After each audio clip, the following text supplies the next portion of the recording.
നമസ്കാരം. നമസ്കാരം. ഡോക്ടർ എന്താ ഇപ്പോ? അഖിലേച്ചി വിളിപ്പിച്ചോ? ഏയ്, അഖില മേഡം അല്ല, ആനന്ദ് ഫോൺ വിളിച്ചു. ആനന്ദിന് എന്ത് പറ്റി? ആനന്ദേട്ടൻ ഇപ്പൊ ഒരു കുഴപ്പമില്ലാതെ മുറിയിലേക്ക് കയറി പോകുന്നത് ഞാൻ കണ്ടല്ലേ. ഏയ്, ആനന്ദിനല്ല, ആനന്ദിന്റെ ഒരു ഫ്രണ്ടിന് സുഖമില്ലെന്ന് പറഞ്ഞു, അങ്ങനെ വന്നതാ. ഫ്രണ്ടോ? ആ, ഫ്രണ്ടെന്ന് വെച്ചാ സുബ്രുവിന് എന്തേലും പറ്റിക്കാണോ? ആ,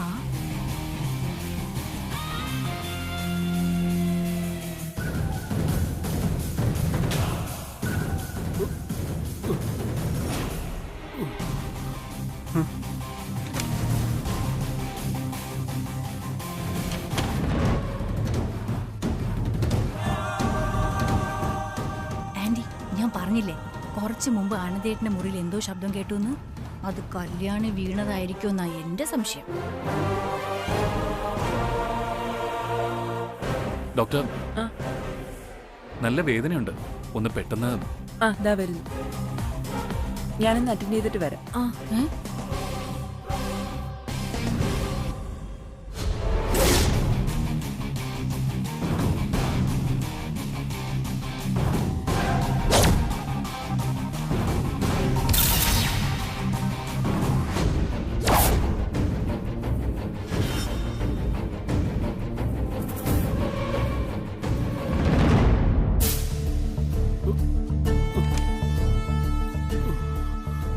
വരൂ.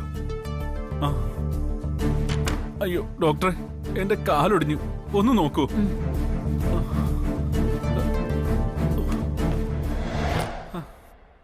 ഡോക്ടർ, അവന് കുഴപ്പമൊന്നുമില്ല. ഒരു മിനിറ്റ്.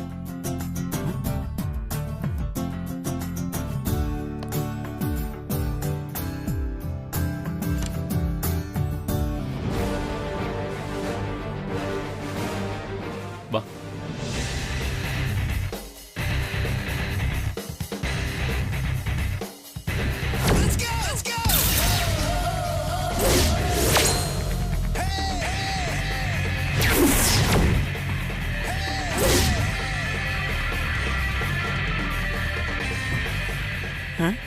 കല്യാണി, എന്റെ അമ്മ ഇതെങ്ങനെ? ഡോക്ടർ, കുറച്ചു മുന്നേ കല്യാണി താഴെ വീണ് തല ചെറുതായിട്ടൊന്ന് തട്ടി. എന്തെങ്കിലും കുഴപ്പമുണ്ടോ നോക്കണം. ഡാൻസ് മത്സരം അടുക്കാറായതുകൊണ്ടാ. ശരി, ഇരിക്കൂ.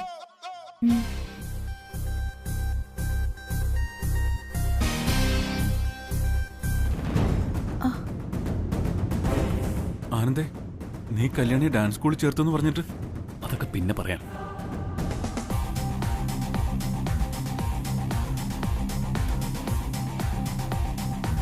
ഇതെന്ത് പറ്റിയതാ?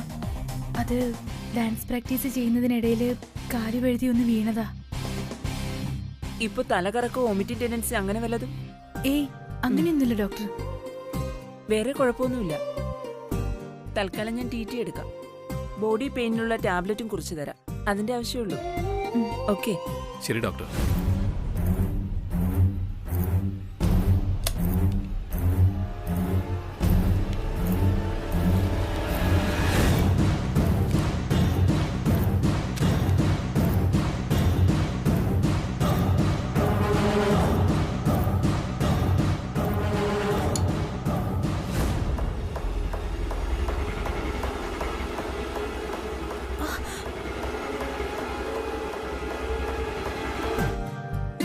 നന്നായിട്ട് പ്രസ് ചെയ്തു.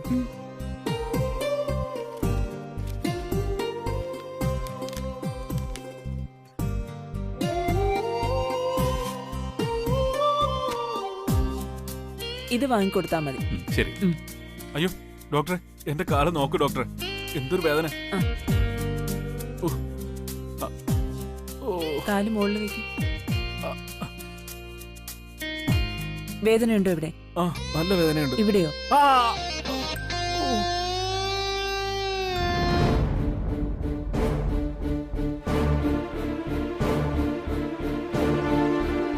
ഏതായാലും വേദനയുണ്ടെന്ന് പറയുന്ന സ്ഥിതിക്ക് ഒന്ന് എക്സ്റേ എടുത്ത് നോക്കുന്നത് നല്ലതാ. അഥവാ പൊട്ടലെങ്ങാനുണ്ടെങ്കിൽ പ്ലാസ്റ്റർ ഇടാം. ഹോസ്പിറ്റലിലേക്ക് വന്നാ മതി. ഇപ്പൊ ഓർത്തോ സർജൻ ഉണ്ട് അവിടെ. ശരി. എന്നാ ഞാൻ ഇറങ്ങട്ടെ. ഡോക്ടർ റിക്വസ്റ്റ് ഉണ്ട്. പറഞ്ഞു ആനന്ദ്. താഴെ ആരെങ്കിലും ചോദിച്ചാ സുബ്രുവിനെ നോക്കാൻ വന്നു എന്ന് പറഞ്ഞാൽ മതി. കല്യാണി ഇവിടെ കണ്ട കാര്യം പറയണ്ട. എന്നാ ശരി, ഞാൻ ഇറങ്ങട്ടെ. Thank you doctor.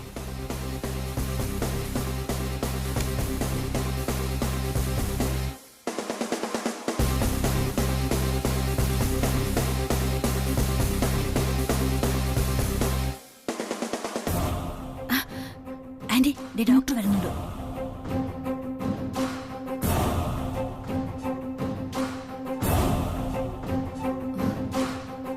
ഡോക്ടറെ, എന്തായി? ആ, അതൊന്ന് തെന്നി വീണതാ, മസിൽ പെയിനേ ഉള്ളൂ. ഓ ശരി. അല്ല ഡോക്ടറെ, ആരാ തെന്നി വീണേന്ന് പറഞ്ഞില്ല. അത് ആനന്ദിന്റെ സുഹൃത്ത്, പേര് സുബ്രു എന്നാണെന്ന് തോന്നുന്നു. സുബ്രു ആണോ? എന്നാ ഞാൻ ഇറങ്ങട്ടെ, ഹോസ്പിറ്റലിൽ പേഷ്യൻസ് വെയിറ്റ് ചെയ്യുന്നുണ്ട്. ഓ ശരി. ശരി.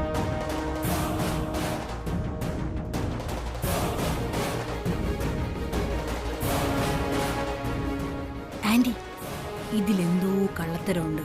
ഈ ഡോക്ടർ പറയുന്നത് എനിക്ക് അത്ര വിശ്വാസമില്ല.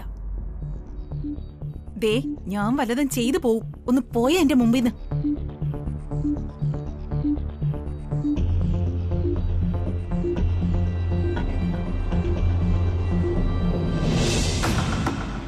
സത്യം പറ കല്യാണി, നീ ഡാൻസ് സ്കൂളിൽ പോയില്ലേ? ഇല്ല. ഓ, അപ്പൊ ഡാൻസ് സ്കൂളിൽ ചേർക്കുന്നു പറഞ്ഞ് ഇവിടെ ഒളിച്ചു താമസിപ്പിക്കായിരുന്നല്ലേ?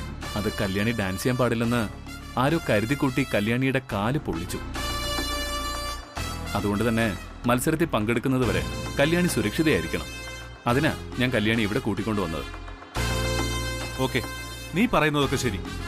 കല്യാണി ഈ റൂമിലുണ്ടെന്നെങ്ങാനും അഖിലാന്റി അറിഞ്ഞാലുള്ള അവസ്ഥ ആലോചിച്ച് നോക്കി. അമ്മ അറിഞ്ഞാൽ എനിക്കല്ല പ്രശ്നം, നിനക്കാ. എനിക്കോ? എനിക്കെന്ത് പ്രശ്നം?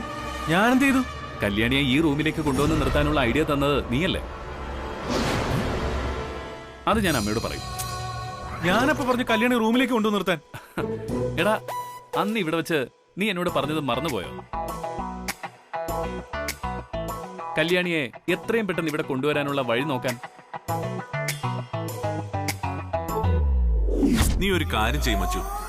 ഒന്നുകിൽ നീ ഔട്ട് ഹൗസിലേക്ക് താമസം മാറും, അല്ലെങ്കിൽ കല്യാണിയെ നീ നിന്റെ റൂമിലേക്ക് കൊണ്ടുപോവാ. ഏതെങ്കിലും ഒന്ന് നടന്നേ പറ്റൂ. ഇപ്പൊ ഓർമ്മ വന്നില്ലേ? നീ പറഞ്ഞു, ഞാൻ ചെയ്തു, അത്രേ ഉള്ളൂ. എടാ, ദേ പട്ടരെ പൊട്ടനാക്കി നിൽക്കരുത് നീ. ഇതൊന്നും അത്ര നല്ലതിനല്ല. അയ്യോ,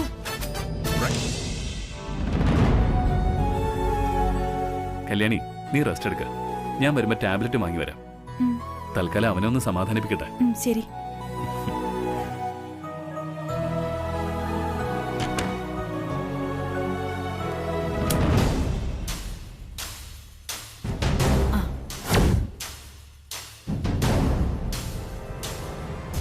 ആന്റി, പേടിപ്പിക്കല്ലേ. എന്താ? ആന്റി, ദേ കാലിന് കുഴപ്പം പറ്റിയെന്ന് പറഞ്ഞ സുബ്രുവിനെ നോക്കിയേ. മുടങ്ങി നടക്ക്. ഇളയമ്മ നിന്റെ കാല് നോക്കുന്നു. മുടങ്ങി നടക്കാൻ.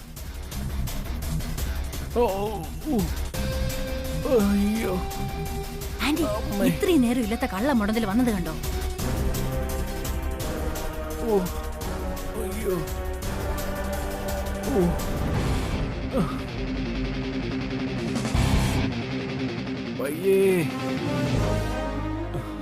കാലൊടിഞ്ഞെന്ന് ആന്റി തോന്നുന്നത്. ഇവിടെ അടുത്ത് എവിടെ സ്കാനിങ് സെന്റർ ഉള്ളത്? എനിക്കെങ്ങും അറിയില്ല സ്കാനിങ് സെന്റർ എവിടെയാന്ന്. അയ്യോ.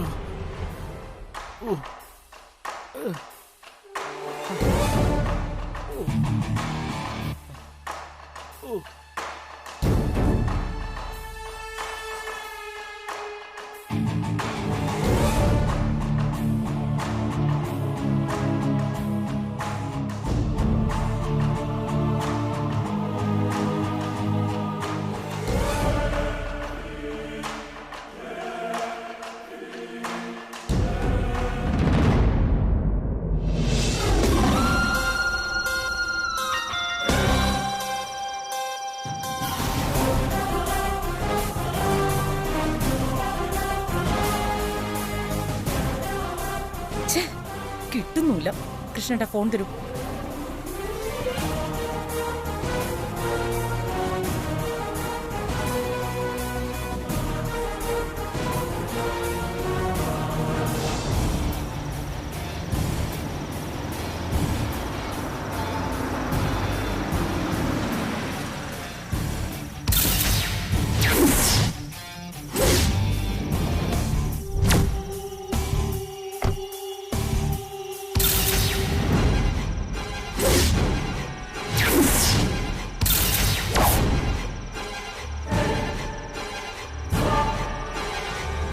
വണ്ടി തിരിച്ചിട്ടേക്ക്. ശരി മാഡം.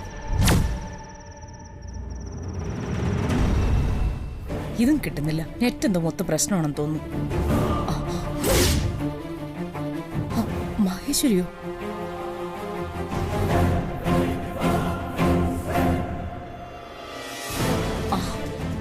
മഹേശ്വരി ഇരിക്കും. മഹേശ്വരി, ഞങ്ങൾ അങ്ങോട്ട് വന്ന് കാണാനിരിക്കുകയായിരുന്നു. എവിടെ നന്ദന? ഇരിക്കെ. മഹേശ്വരി എന്താ ഈ രാത്രിയില്? നാരായണനുണ്ടോ കൂടെ? ഞാനിപ്പോ വന്നത് തൃച്ചംബരത്തെ സൽക്കാരമൊക്കെ സ്വീകരിച്ച് കൈ നക്കി പോകാനല്ല. 10-16 കമ്പനികൾ നടത്തുന്ന തൃച്ചംബരത്തുകാരെ ഒരുമിച്ച് കാണണമെങ്കിൽ രാത്രിയിൽ വന്നാലല്ലേ പറ്റൂ. അതുകൊണ്ടാ ഈ വരവ് രാത്രിയിലാക്കിയത്. ബുദ്ധിമുട്ടൊന്നുമില്ലല്ലോ. മഹേശ്വരി രണ്ടും കൽപ്പിച്ചാണല്ലോ. ഇന്നിവിടെ എന്തെങ്കിലുമൊക്കെ നടക്കും. മഹേശ്വരി എന്തോ അർത്ഥം വെച്ചാണല്ലോ സംസാരിക്കുന്നത്. അർത്ഥവും വ്യാകരണമൊന്നും എനിക്കറിയില്ല. പക്ഷെ ഒന്ന് എനിക്കറിഞ്ഞാ കൊള്ളാം. രാത്രിയിൽ ഒരു പെൺകുട്ടി ഇവിടുന്ന് ഇറങ്ങിപ്പോയിട്ട് അവൾക്ക് എന്ത് സംഭവിച്ചു? അവള് ജീവിച്ചിരിപ്പുണ്ടോ എന്നെങ്കിലും അന്വേഷിച്ചോ നിങ്ങള്? ഇല്ല. അതുപോട്ടെ, ഇറങ്ങിപ്പോയപ്പോ അവൾ ഇവിടുന്ന് പിണങ്ങി ഇറങ്ങിപ്പോയിട്ടുണ്ടെന്ന് രക്ഷകർത്താക്കളായ ഞങ്ങളെ വിളിച്ചറിയിക്കാനുള്ള ഒരു സാമാന്യ മര്യാദയെങ്കിലും കാണിക്കണമായിരുന്നു തൃച്ചംബരത്തെ അഖിലാണ്ടേശ്വരിയും ശിവരാമകൃഷ്ണനും.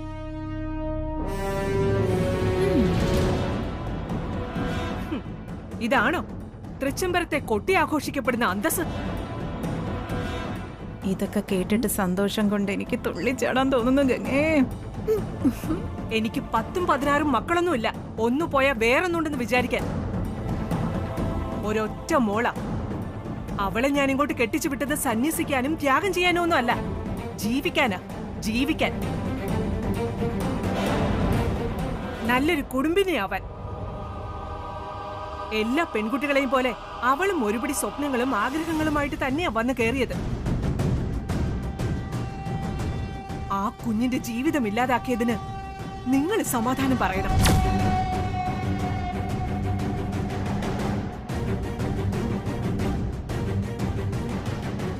ഉപാധികളോ ഉടമ്പടികളോ അല്ല കുടുംബജീവിതം. ശരികളും തെറ്റുകളും ഉണ്ട്. ശരികളെ ശരികളെന്നും തെറ്റുകളെ തെറ്റുകളെന്നും ചൂണ്ടിക്കാട്ടി ഒപ്പം നടക്കാനുള്ള ഉത്തരവാദിത്തമാണ് ഭാര്യ ഭർത്തൃബന്ധം.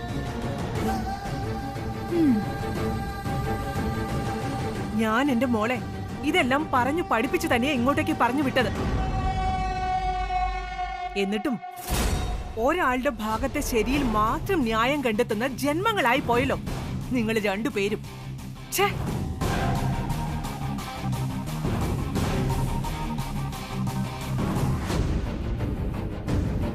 എന്താ രണ്ടുപേരുടെയും മിണ്ടാട്ടം മുട്ടിപ്പോയോ?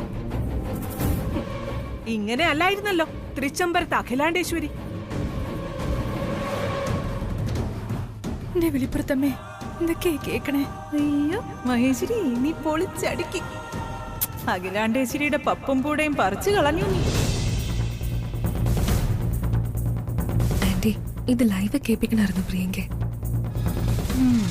എന്റെ മോൾക്ക് എന്താ ഒരു കുറവ്? സൗന്ദര്യമില്ലേ? പഠിപ്പില്ലേ? ഗോൾഡ് മെഡൽ വാങ്ങിച്ച വെറും ഒരു MBA-കാരി മാത്രമല്ല നന്ദന. അവളും ഒരു കോടീശ്വരിയാ. അഖിലാണ്ടേശ്വരി, നിങ്ങളൊരു സ്ത്രീയല്ലേ?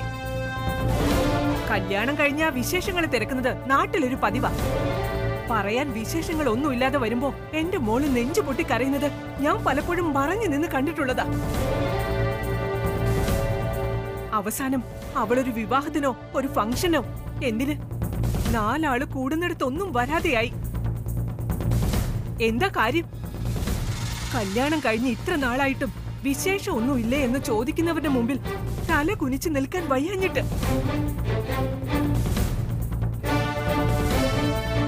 എന്നെ കൊണ്ട് കൂടുതലൊന്നും പറയിപ്പിക്കണ്ട.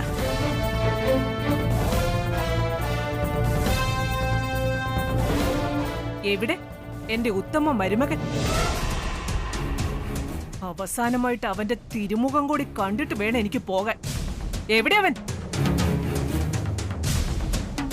എന്റെ ശബ്ദം കേട്ട് പേടിച്ച് വാതിലടച്ച് കുറ്റിയിട്ടിരിക്കുമായിരിക്കും. ഞാൻ അവനെ അവിടെ പോയി കണ്ടോളാം. വേണ്ട, വിലാസിനെ ആ ശിവരാമേട്ട അവനെ വിളിക്കും. ആ അരവിന്ദേ, അരവിന്ദ് കൃഷ്ണ.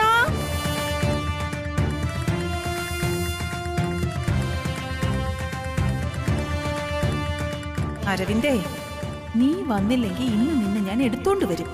നിന്റെ തന്തയും തള്ളയും ഇന്ന് ഉരുകിയതുപോലെ നീയും ഉരുകി നീറണം.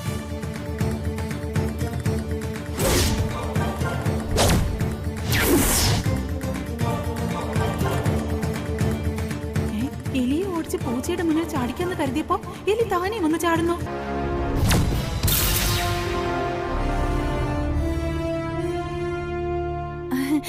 ശിവരാമേട്ട, ദേ അരവിന്ദ് എത്തി.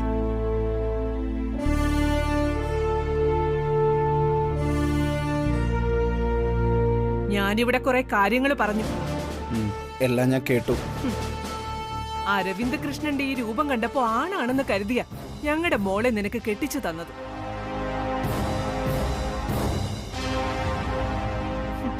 രൂപത്തിൽ മാത്രമേ ആണത്വമുള്ളൂ എന്ന് അറിയാൻ കുറച്ചു വൈകിപ്പോയി. അതാ എനിക്ക് പറ്റിയ തെറ്റ്. അതവിടെ ഇരിക്കട്ടെ. നിങ്ങൾ ഈ രക്ഷിതാവിന്റെ ഉത്തരവാദിത്തത്തെ പറ്റി പ്രസംഗിക്കുന്ന കേട്ടല്ലോ. സ്വന്തം മോളെ ഇല്ലാത്ത ടൂറിന്റെ കഥയും പറഞ്ഞ് കെട്ടാൻ പോകുന്ന ചെക്കന്റെ വീട്ടിലെ കല്യാണത്തിന് മുമ്പ് കൊണ്ട് വിട്ടിട്ട് പോകുന്നതേ അന്തസ്സുള്ള അച്ഛനും അമ്മയ്ക്കും പറഞ്ഞിട്ടുള്ള പണിയല്ല.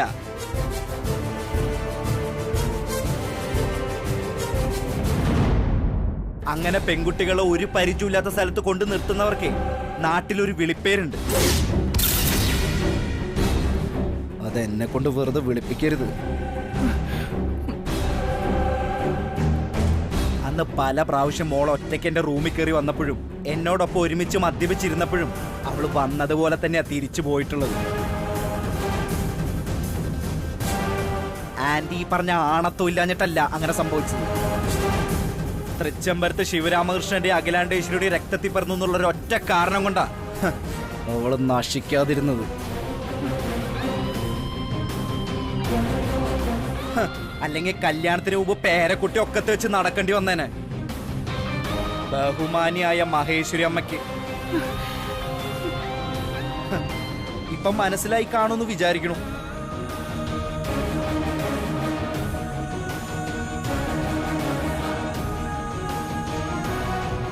എന്റെ കൂടെ ഒരേ മണ്ഡപത്തിൽ വെച്ച് താലി കെട്ടാനിരുന്ന എന്റെ കൂടപ്പുറപ്പിന്റെ കല്യാണം മുടങ്ങിയപ്പോ ഞാനൊരു നിർദ്ദേശം അവളോട് പറഞ്ഞു വെച്ചു. ബ്രോയുടെ കല്യാണ ശേഷം മതി നമുക്കൊരു ദാമ്പത്യ ജീവിതം.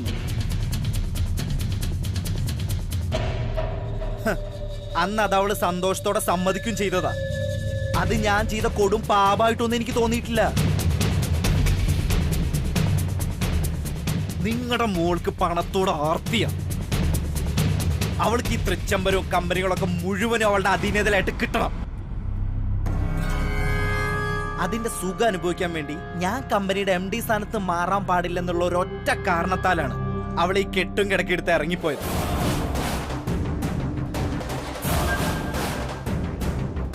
അതവളുടെ വെറും വ്യാമോഹമാണെന്ന് പോയി പറഞ്ഞേക്ക് പൊന്നാര മോളോട്.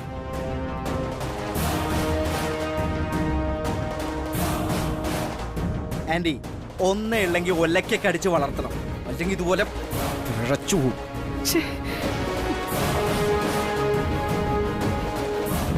പിന്നൊരു കാര്യം, അവള് ഞാൻ ദൈവത്തെ പോലെ കരുതുന്ന എന്റെ അച്ഛനെയും എന്നെ ഞാനാക്കിയ എന്റെ അമ്മയെയും അടച്ചാക്ഷേപിച്ചിട്ട് അവിടെ ഇറങ്ങിപ്പോയത്. തൃച്ചംബരത്ത് ആനന്ദകൃഷ്ണനെ പോലെ അത്ര മാന്യനല്ല ഈ അരവിന്ദ് കൃഷ്ണൻ. അതുകൊണ്ട് ആദ്യം എന്റെ അച്ഛനോടും അമ്മോടും മാപ്പ് പറഞ്ഞിട്ട് മതി അവളെ ഇനി ഇങ്ങോട്ട് പോർക്കാൻ വരുന്നത്. മോനെ, അത് അച്ഛനൊന്നും പറയണ്ട. ഇത് തൃച്ചംബരത്ത് അരവിന്ദ് കൃഷ്ണന്റെ തീരുമാനോ? പിന്നെ ഇനി ഇതിന്റെ പേരും പറഞ്ഞ് മഹേശ്വരിയമ്മ ഇങ്ങോട്ട് എഴുന്നള്ളന്നില്ല. വെറുതെ രാത്രിയിൽ ഇറങ്ങി കിടന്ന് മഞ്ഞുകൊണ്ട് പനി പിടിക്കാതെ വീട്ടിൽ പോയി കിടന്ന് ഉറങ്ങാൻ നോക്കും.